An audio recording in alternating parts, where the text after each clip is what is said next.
And we're back with the show. Tell you what, it's a great time indeed. It's the end of the year, and everybody starts to reflect on all the good stuff that they experienced throughout 2018. So I thought I'd come up with a little something that we're going to try and incorporate into as many shows as possible, and that is a top 5 in pop culture for 2018. And I invited so many of my friends out there in the podcasting world. And first up is my good friend. He is the host of Honeyqueen. And I'll tell you what right now, if you're missing out on Honeyqueen, I'll tell you what, you are just missing out on some of the best pop culture talk out there. It is available on Podbean, Podbean, Apple Podcasts, Spotify, and just a trillion other podcast outlets. It is my good friend. It is Jason Todd Fineburgh.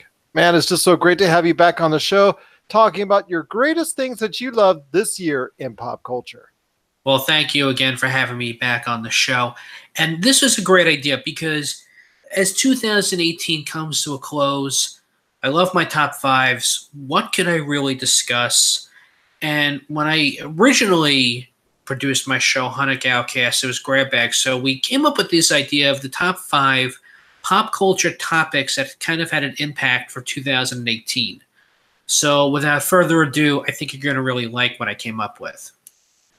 For number 5, video games. Now, I was going to discuss PlayStation because of Red Dead Redemption 2, which is the hottest game out there right now. But long story short, Sony and I haven't really been playing well lately because the PlayStation Network has been compromised, and I was accused of being a hacker because my ID was lost. I tried to retrieve it, and they wanted to try to authenticate my old cell phone and my old credit card, which I no longer had. I showed proof about everything that had changed. I gave proof who I am. They didn't believe me, so I got rid of PlayStation. And as for Xbox goes, well, I have my PC. So I decided to stick with the Switch. And here's why. What I love about Nintendo, how they finally made up for what they did with Nintendo Wii, is the Switch is giving players what they wanted. Now, this is not a new system. It came out a couple years ago, but they did come out with 2 new games. You've got Pokemon Let's Go, which is pretty much a remastered version of Pokemon Red, Blue, and Yellow, or Green in Japan. And not only can you play full Nintendo game Switches on the go with the Switch, but you can also hook it up to a cradle where you can play it on your big screen, which is a PC monitor or HD TV. So that helps. You can finally play Pokemon old school on your television set. And if you have the Pokemon Go app, you can transfer your Pokemon onto Let's Go. So if you want your Mewtwo, where you don't want to go and get him after you beat the game, you can incorporate them, which is great. And it also comes for an extra $50, this Pokeball, which will come with Mew, and you can play with him right away. And you can also transfer him into the ball, and while you're walking like Pokemon Go, you get steps and you can actually level up the Pokemon. And let's not forget the Nintendo's greatest game since Mario and Donkey Kong, whatever, is, of course, Smash Brothers. Now, with Ultimate coming out in a few weeks, if you pre-purchased the game, or if you purchase it before January 31st, 2019, you will get a code to download the Piranha Plant from Super Mario Brothers. Now, this is a big deal because the Piranha Plant has always had cult status. It reminds people of Audrey 2. And what's great about this character is that it will breathe out poison.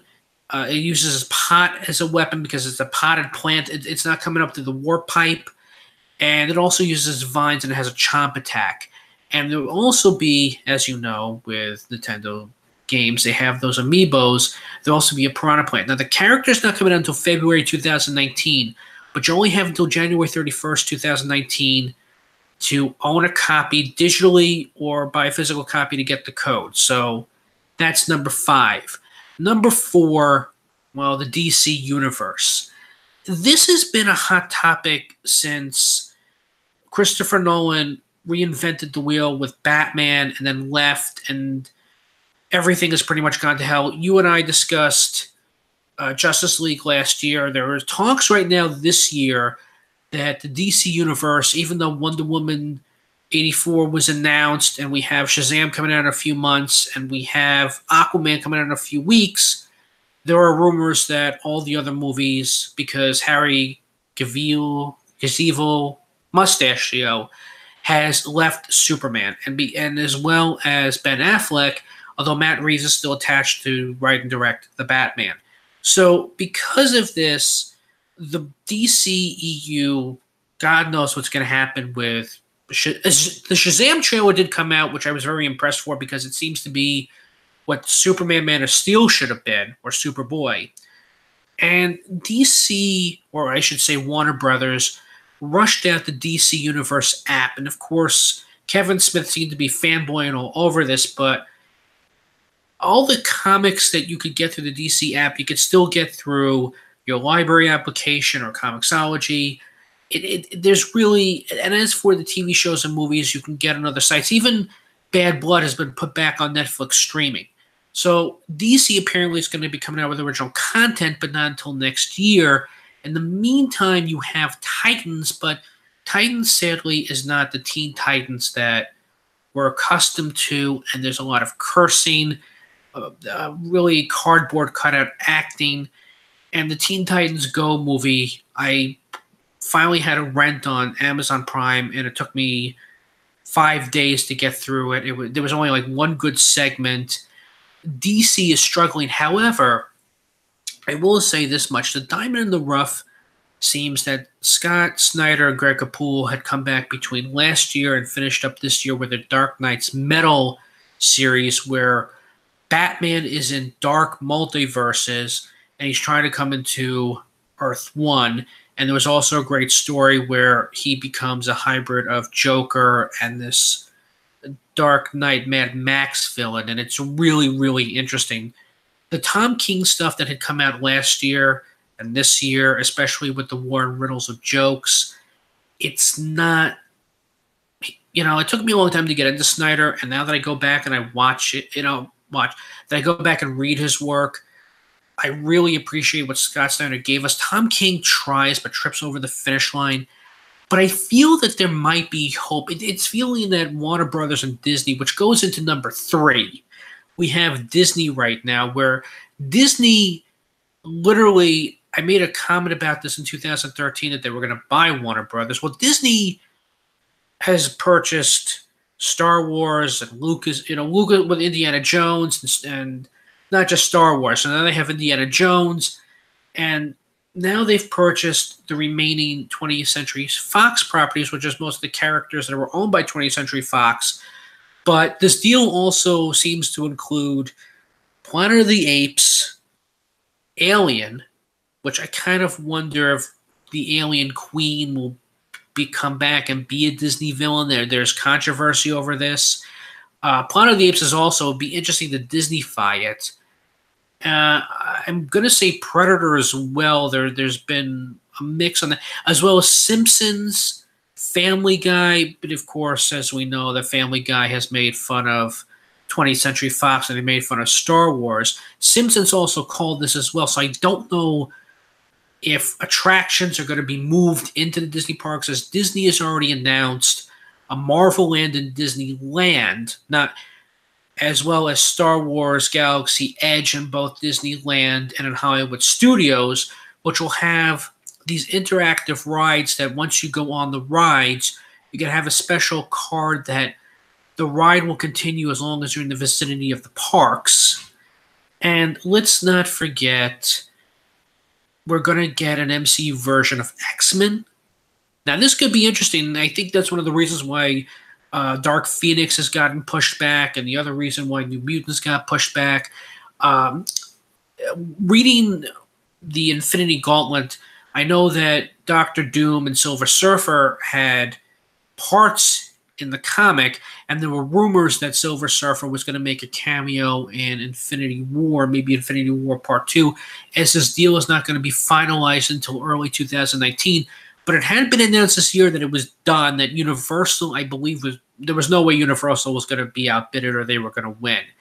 The problem is now Disney may become too powerful, and even though they have all these characters, and a lot of characters are leaving for the 10th anniversary, which will finalize this summer with Avengers 4, what's next? I mean, even if they have all these characters, there's a certain point where the MCU is going to either reset itself or implode.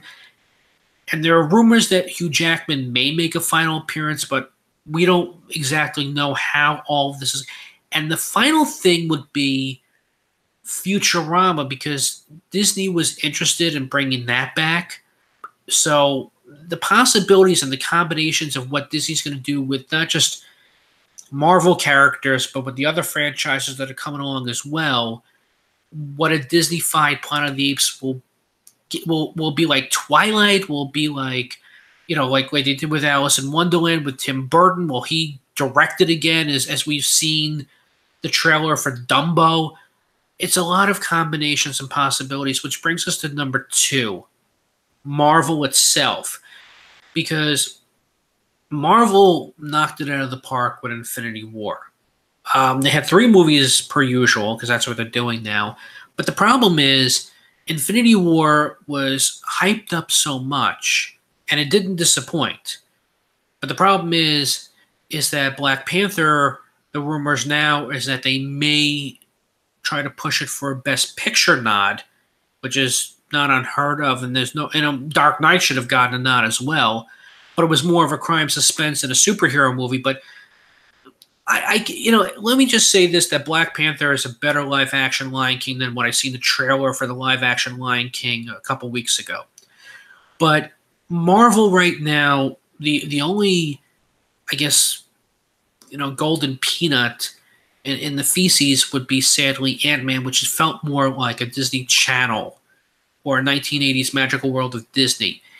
People like me were still coming in wearing their Infinity Gauntlet shirts and talking about Infinity Gauntlet, to the point where it was like, okay, well, we still have Ant-Man and a possible Captain Marvel trailer, which just came out yesterday and a few days ago, because there were 2 versions of this trailer, a teaser and then a second trailer. But the problem now lies, which sadly we lost Stan Lee. Now, 95 years old, understandable. He lost his wife. There were all these rumors that were true, that sadly he was not being taken care of by certain people that were not really we're not getting full stories about that. And yeah, I purchased not 1 but 2 memorial shirts. One with Spider-Man holding the grave of Stan Lee, and the other one where it says Fantastic Four or Daredevil, where it spells out Stan Lee's name. This hit people hard. Everybody thought that, because there was this meme going around for a very long time that Stan Lee dies peacefully in his home, which just meant that he was just dyeing his hair. So when it finally did turn out that he passed away, there are no words. It just hit. And I'm sure with the new Spider-Man movie that's coming out in a few weeks, it will be a memorial to him that he has a cameo. He also had a cameo in Wreck-It Ralph too, and people in my audience were just like gasping and crying over that more than the ending of Wreck-It Ralph. So yes, it has hit people hard. This was going to be number 1, but my number 1 is, speaking of deaths, and it's not a comparison, I just want to make this clear, but we've lost a couple of Disney animators. We've lost the writer to Princess Bride. We lost the star of F Troop and Mama's Family, Stan Lee. Stan Lee. Or Ken Berry. Ken Berry, yeah. Stan Lee's in a class by himself, Ken Berry. But we also lost President George Bush. Now, I'm going to be honest and as fair as humanly possible. It's not a question of me being a Democrat or Republican or a conservative Democrat or a liberal Republican.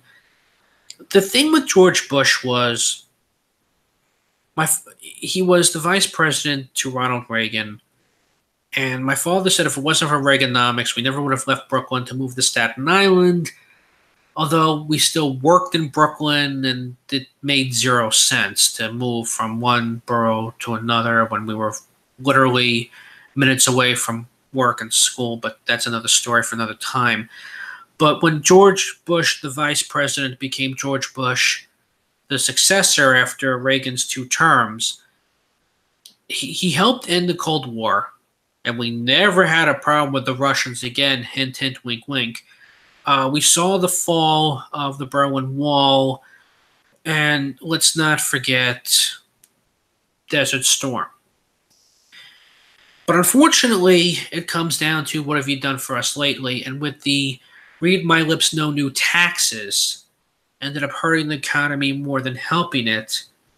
He didn't get reelected.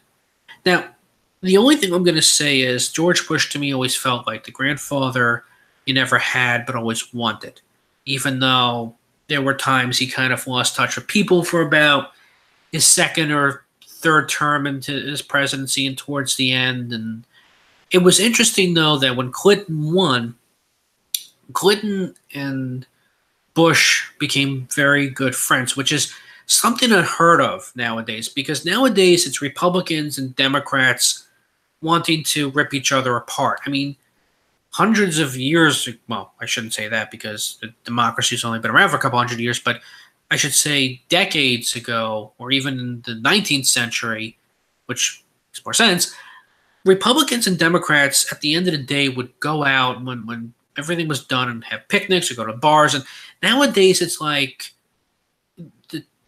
I can't even describe how exasperated I am, how they're just ready to attack each other over one stupid or two stupid little things, and it's Democrats' fault, or it's Republicans' fault, or it's shut down. I mean, don't even get me started. That's why I become politically ignorant.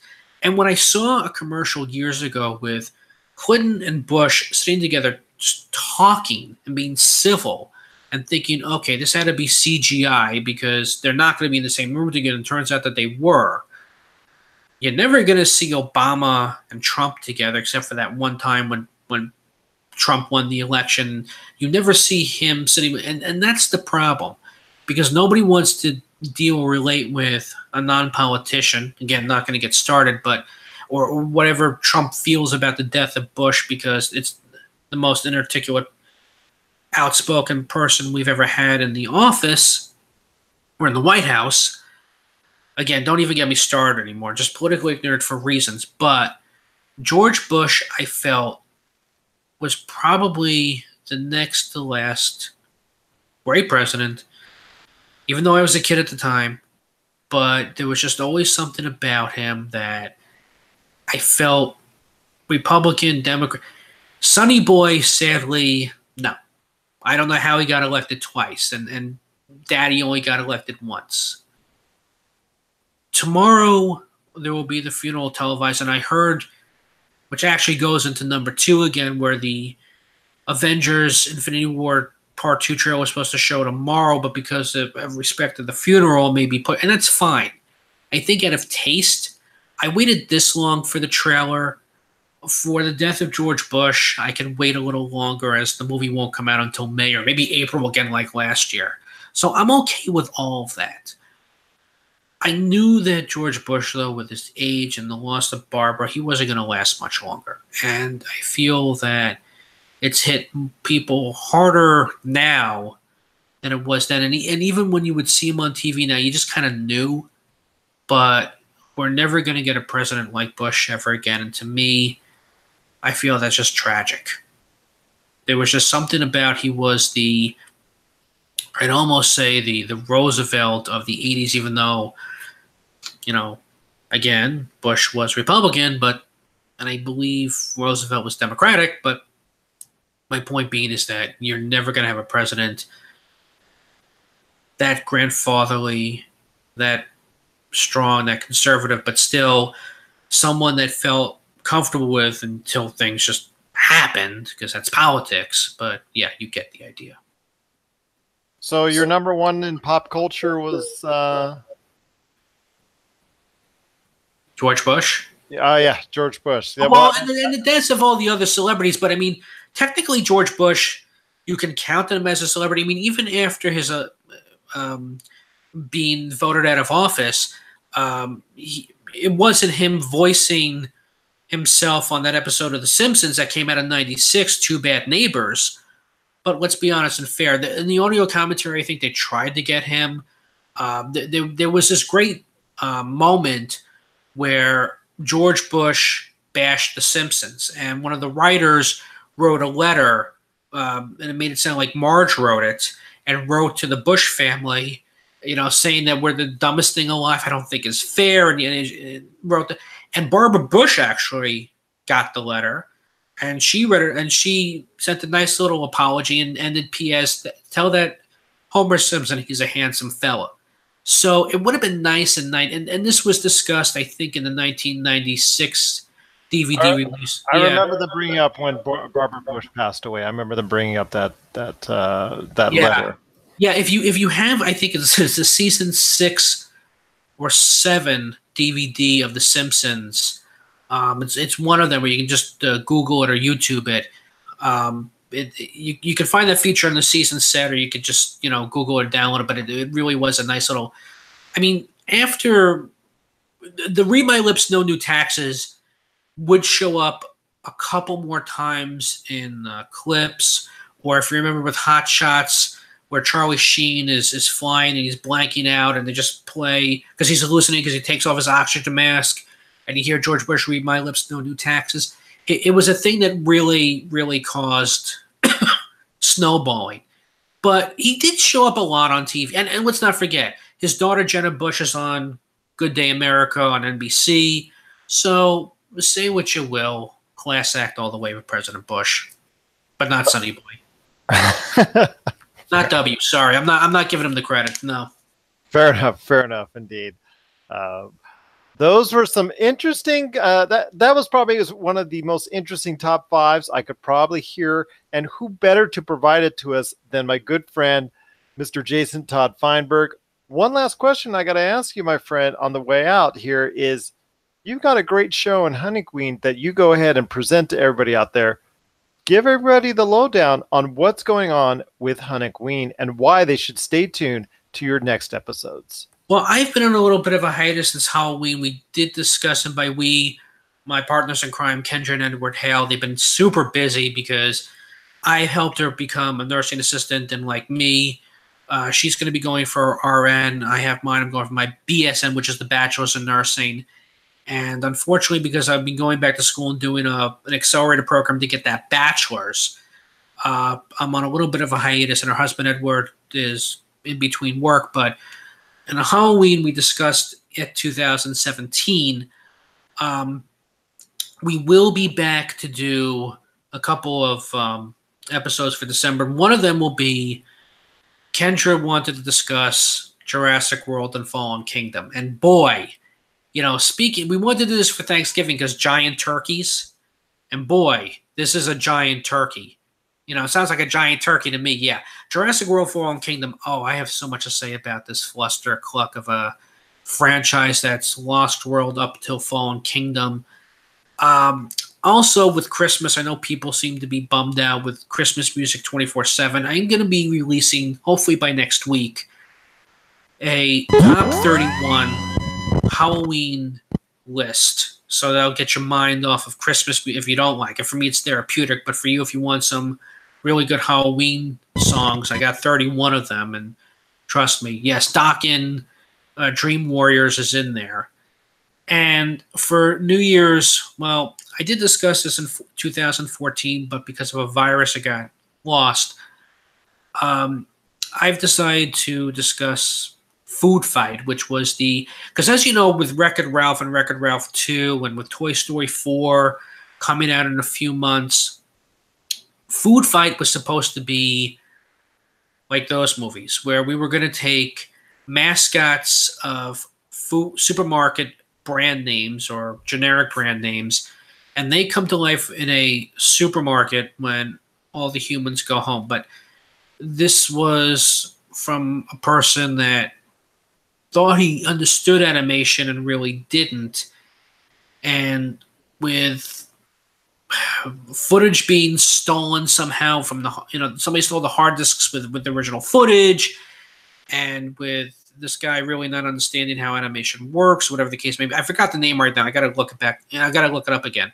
But the bottom line is this is possibly one of the worst animated movies to try to topple Disney or Sony that I've ever seen. So, yeah, it has been reviewed by Nostalgia Critic, but at the time this movie was free on Amazon Prime. So if it's free again, I will re-review it.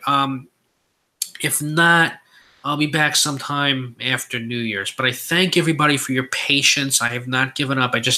We had to take a small hiatus, and there'll be another small one over 2019. But you can find the show, as Gerald said, on Podbean and anywhere that you Google and find the podcast. And the email is hunnekfeedback@gmail.com or Twitter @hunneckween.com. And again, thank you, Gerald, and thank you, everyone, for listening. And I really do appreciate it. And we do as well, because it's always great to have you a part of the pop culture cosmos.